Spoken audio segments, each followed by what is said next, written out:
श्री राम जय राम जय जय राम। श्री राम जय राम जय जय राम। श्री राम जय राम जय जय राम। श्री राम जय राम जय जय राम। बोलिए सियावर रामचंद्र भगवान की जय। वृंदावन बिहारी लाल की जय। उमापति महादेव की जय। पवन सुत हनुमान की जय। सब संतन की जय, सब भक्तन की जय। सचिया जोता वाली माता तेरी सदा ही जय।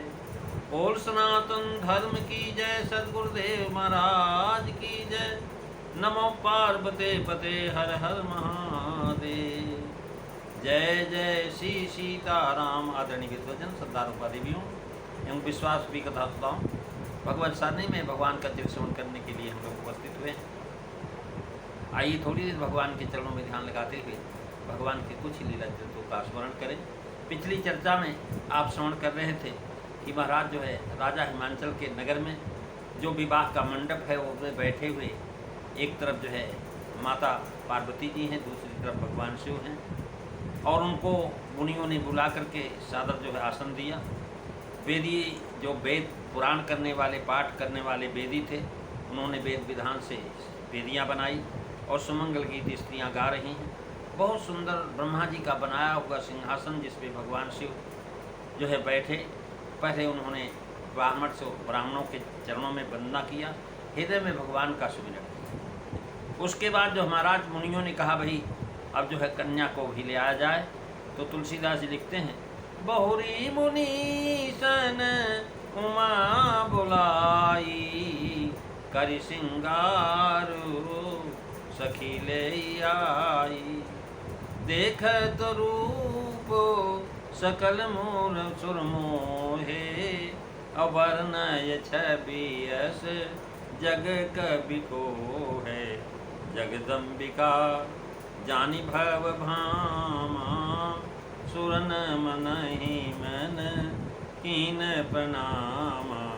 मंगल भवन अमंगल हारी।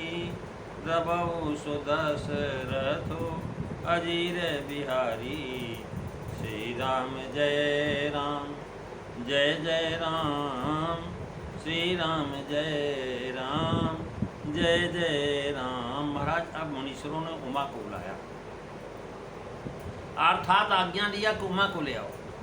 सखिया उमा जी का श्रृंगार करके उन्हें ले आई और उनका ऐसा सुंदर रूप है कि देखते ही समस्त देवता मुग्ध हो। भला संसार में ऐसा कौन कवि है जो माँ भगवती आद्या कात्यायनी पार्वती जी की सुंदरता का वर्णन कर सके। जगन माता पार्वती जी और भगवान शंकर जी जिनकी पत्नी हैं, जान करके देवताओं ने उन्होंने मन ही मन प्रणाम किया। भवानी सुंदरता की सीमा है और करोड़ों मुखों से उनका महाराज शोभा का वर्णन नहीं किया जा सकता। तुलसीदास जी लिखते हैं बहुर मुनीसन उमह बुलाई। बहुर पद से जनायक मुनियों ने पहले ही मंत्र पढ़ करके शिव जी को सिंहासन अर्पण किया, उस पर उनको बैठाया। सप्तऋषियों के ग्रहण पार्वती मंगल के अनुसार है। सप्तऋषि निविधि कहो विलंबन लाई। लगन वेद यो भय बेग विधान बनाई। थापी अनल यरु परई बसन पैरायो। आनऊ दुलहिन बेगी समो शुभ आयो। महाराज कई लोग शोभा यहाँ शंका करते हैं कि वो शोभा जो है बहुत सुंदर बनाया था, अब यहाँ जो है इनका वर्णन कर रहे हैं। ब्रह्मा जी के बनाए हुए वे वर्णन नहीं कर सकते महाराज। करें तो ब्रह्मा जी की बनाई हुई सृष्टि है और लेकिन जो है महाराज कोई बन नहीं सकते। महाराज समझ में भाव यह समझना चाहिए कि ब्रह्मा जी ने इसे अपने हाथों से बनाया है, इसी से वर्णन नहीं किया जा सकता।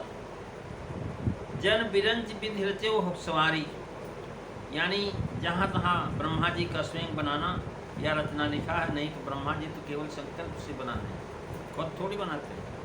वो मन में संकल्प किया जैसा वैसा जो बन गई सृष्टि। लेकिन यहाँ महाराज बहुत सारी चीज़ों को उन्होंने स्वयं बनाया है। उन्हीं में जगदम्बिया जगपालक माँ भवानी है। और कह रहे हैं कि महाराज विरंची का कट प्रकट दिखाई। कह रहे हैं कि इस प्रकार से उन्होंने उमा को बुलाया और बरातियों को हिमांचल ने ही सादर आसन दे करके बैठा, जैसे जनक महाराज को किया था।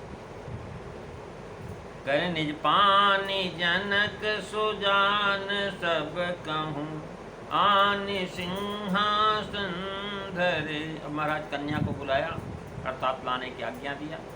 माता जान करके श्रृंगार वर्णन नहीं किया। तुलसीदास जी महाराज धर्म की मर्यादा के पालन करने वाले हैं, इसलिए माँ के श्रृंगार का वर्णन जो है पुत्र को करना नहीं चाहिए। माँ के श्रृंगार का वर्णन तो केवल जो महाराज उसका पति ही करने का अधिकारी है, दूसरे नहीं कर सकते हैं।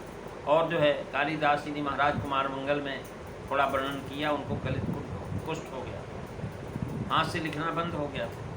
फिर उन्होंने रघुवंश महाकाव्य लिखा, तब जा कर के उनका हाथ फिर ठीक हो गया। तो महाराज माता जान करके श्रृंगार का वर्णन नहीं किया। एक ही चरण में श्रृंगार करना और आना, ये दोनों महाराज श्रृंगार करने में अतिक्रता दिखाई। बहु सखियों ने मिल करके श्रृंगार किया पार्वती जी का। अलंकित कन्या के दान का विधान है, अतः श्रृंगार करके लाई गई। और देखत रूप चराचर मोहे, ये रूप की सुंदरता भगवती की शोभा देख करके सब देवता मोहित हो गए। और देवी तो स्वयं मोह रूप हैं, सबको मोह को प्राप्त कर देती हैं। ज्ञान नामी चेतांसी देवी भगवती सा, बलादा कृष्ण मोहाए महामाया प्रयक्षति। माँ भगवती कैसी हैं कि जो ज्ञानी ने कर चित अपहरई, बरियाई भी मोह बस करई। इसीलिए महाराज सब देवता मोहित हो गए। इसका हाल आगे लिखते हैं कि महाराज जब मोहित हो गए तो उनको लगा कि हम लोग गलत कर रहे हैं, संजतित हुए। तो महाराज जगदम्बिका जान भव भामा, सुनैन मनई मन कीन प्रणामा। प्रत्यक्ष प्रणाम नहीं किए। सब लोग सोचते कि भाई इतनी छोटी कन्या विवाह के लिए आई, इसको प्रणाम कर रहे हैं, इसलिए उन्होंने मन ही मन भगवती की शोभा देख करके उनको प्रणाम कर रहे हैं।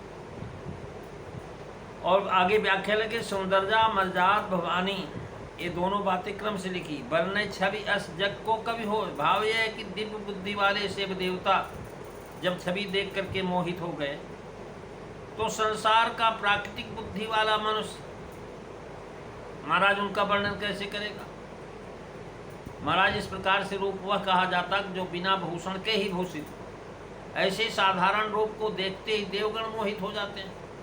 तब फिर जो है भला उस रूप का श्रृंगार जब होगा तो उसे कौन ऐसा कभी संसार के अंदर जो वर्णन कर सके। जब देवता ही मोहित हो गए तो मनुष्य ऐसा कौन है जो उस रूप को छवि को नख से शिखा तक वर्ण देख सके। और जब देखा ही नहीं तो वर्णन क्या करे। माँ भगवती के महाराज दर्शन बड़ा मुश्किल। कोई महान भाव कहते हैं यहाँ कालिदास जी को संकेत है कि उन्होंने उमा जी का नख से वर्णन किया, उसका ये फल यह मिला कि उनको कुष्ठ हो गया। बहुत विनय करने पर रघुवंश महाकाव्य बनाने की आज्ञा हुई, और जब रघुवंश महाकाव्य बन गया तब उनका रोग दूर हो। जगदम्बिका जान भव भामा, सुरहि मनई मन कीन प्रणाम। यानी बता रहे हैं प्रथम रूप देख करके मोहित हो गए, फिर प्रबोध हुआ।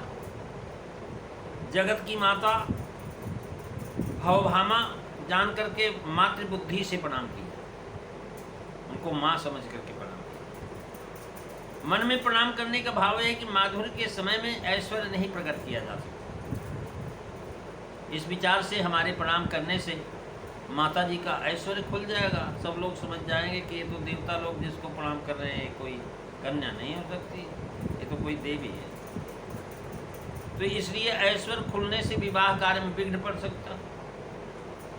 भाव जान भव भामा, भाव यह है कि भव यानी शंकर जी जगत बंद है और उनकी अर्धांगिनी है। शंकर जगतो बंद जगदीशा, असुर नर मुनि सब नामहि शीशा। उनके भामा अर्थात जगत बंद है, यह जान करके प्रणाम किया। जगदम्बा का भाव है कि जगत भर की शोभा इन्हीं की बनाई गई है। महाराज पार्वती मंगल में तुलसीदास जी लिखते हैं कि सखी सुहासिन संग गौरी सुठी सोहती, सखी सुहासिन संग गौरी सुठ सोहती, प्रगट रूपमय मूर्ति जन जग मोहती, भूषण बसन मन समय सम शोभा शोभली, सुखमा बेली नवल जन रूप फल निभली, कहौ काहे पट तरी गौरी गुण रूप ही, सिंधु कही जय भांति सरिस सर कूपही, आवतु मही बिलो की शीश सुर नामही, भय कितारत जन्म जानि फल पावही। महाराज सुरदरता मर्याद भवानी, भाव यह है कि मर्यादा का कोई पहुंचता नहीं, इससे उत्कृष्ट सुंदरता है। कोटि बदन न बने बरनत, भाव है कि एक तो करोड़ों मुख की किसी की है ही नहीं, अगर कोई करोड़ मुख वाला भी हो तो वर्णन नहीं कर सकता, यानी उनका सौंदर्य जो है बखाना नहीं जा सकता।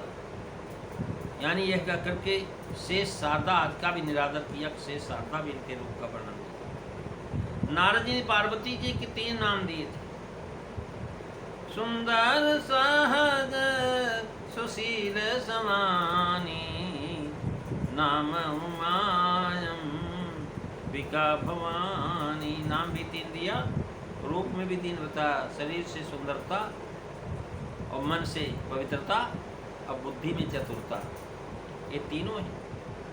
उसी क्रम से तीनों बताया। महाराज माँ भगवती पार्वती की जो है रूप का वर्णन कोई कब नहीं कर सकता, क्योंकि शोभा की कहानी है। तो इसकी आगे जो है एक छंद आएगा, छंद के बाद फिर दोहा नंबर 100 आएगा। तो आज हम इतना ही कथा सुनाते हैं, अगली चर्चा आप अगले दिन श्रवण करेंगे। बोलिए सियावर रामचंद्र भगवान की जय। श्री राम जय राम, जय जय राम। श्री राम जय राम, जय जय राम। श्री राम जय राम, जय जय राम। बोलिए सियावर रामचंद्र भगवान की जय। जय जय सीताराम। सभी को